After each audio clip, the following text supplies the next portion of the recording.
অপরাধমূলক রাজনীতির বিরুদ্ধে প্রতিরোধ গড়ে তুলব এবং ভারতীয় আধিপত্যের তাবেদার জনবিরোধী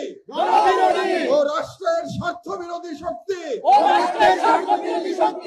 গুম খুন ও গণহত্যাকারীদের দল ভারতের মদস্পুষ্ট আওয়ামী লীগ তাদের সহযোগী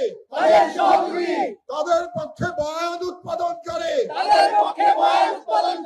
কালচারাল ফ্যাসিস্ট কাউকে এই বাংলাদেশে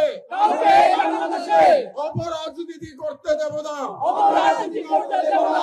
এবং তাদেরকে রাজনীতিতে প্রাসঙ্গিক করতে আমরা কখনই সহযোগিতা করব না।